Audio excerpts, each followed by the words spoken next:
Salut à toutes et à tous, c'est toujours un immense plaisir de vous retrouver dans ce nouveau numéro du journal consacré à l'actualité des transferts sénégalais en Europe. On débute cette revue de l'actu mercato des Lions par l'Angleterre où Cheikh Ndoye sera libre de tout contrat en juin prochain.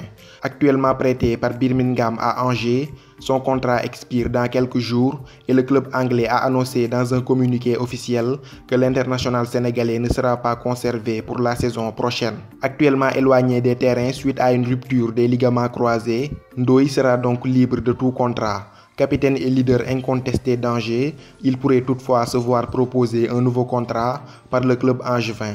Mais pour l'instant, rien n'est encore fait. Il faudra encore patienter quelques jours pour être fixé sur l'avenir du milieu de terrain sénégalais. Après Manchester United, c'est au tour de la Juventus de Turin de s'activer pour s'attacher les services du défenseur central sénégalais de Naples, Kalidou Koulibaly. Désireuse de rajeunir sa défense centrale composée d'un Giorgio Chiellini et d'un Leonardo Bonucci vieillissant, la vieille dame veut partir sur de nouvelles bases la saison prochaine en s'offrant Koulibaly. Selon les informations relayées par le média Rea Napoli, la Juventus serait prêt à céder l'Argentin Paulo Dybala et l'Italien Daniele Rugani au Napoli en échange de Kalidou Koulibaly. Cependant, ce transfert a très peu de chances d'aboutir car pour Aurelio De Laurentiis, le président de Naples, il est hors de question que Kalidou Koulibaly rejoigne un rival. D'ailleurs, le joueur lui-même avait assuré dans le passé qu'il ne quittera pas Naples pour un autre club italien. Hier, le média britannique Prime Transfer News nous annonçait qu'Arsenal est entré dans la danse pour le défenseur central sénégalais de 27 ans.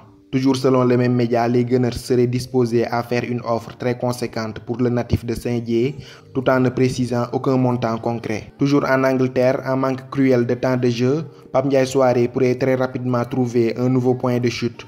D'après Dakar Actu, le latéral gauche sénégalais pourrait atterrir à l'Olympique de Marseille.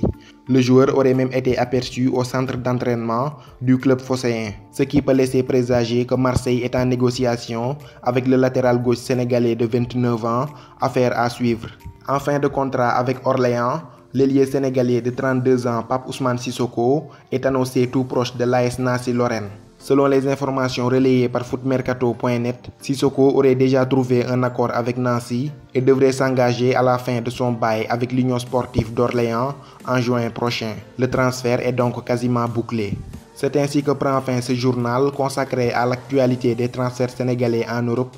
Rendez-vous à très bientôt pour de nouvelles vidéos. D'ici là, portez-vous bien et n'oubliez pas de vous abonner à Footgalsen 10 pour ne rien rater de l'actualité du football sénégalais.